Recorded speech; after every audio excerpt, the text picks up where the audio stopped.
I have some questions. Really, I just have some questions. Like, what is objective morality? How do I know something is good and something is bad? Where does that come from? It's good to know, because the standards of society seem to continue to change on what's good or bad.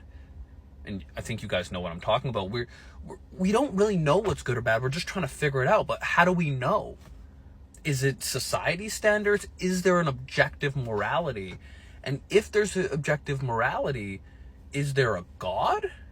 And does God put objective morality onto us? And where did I come from? And how do I have consciousness? And how am I aware of the world? Where did all this stuff come from? I don't know. I don't really know the answer to them.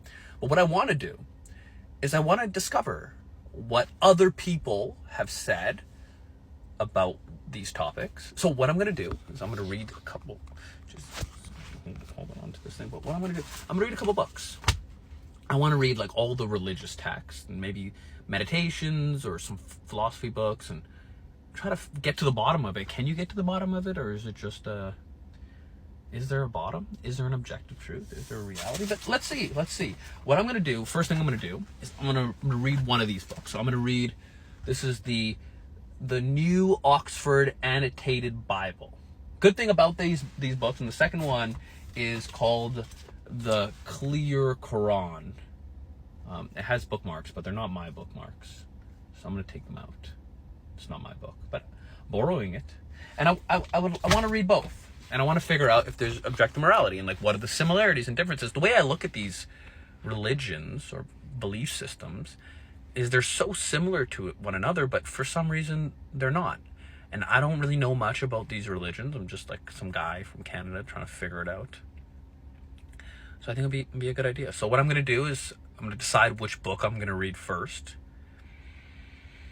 And I'm going to try to understand them. And it's going to be fun. So it's going to be the Bible. It's going to be the Quran. It's going to be the Bhagavad Gita. And I also want to read like an atheist kind of book, but I feel like I've been taking in atheist style propaganda for so long that I'm not sure when I want to do that. Maybe I'll read, I know like Richard Dawkins, I think that's his name. He has the God Delusion. So maybe I'll read that. While I'm reading it, it'd be cool to like just discover these thoughts. And if people want to come along on this journey, that would be fun. We could be on this journey together. And if anybody wants to teach me something, teach me something. I don't know anything about this stuff. Well, what is morality? So stay tuned. We're going to figure it out. Okay. Goodbye.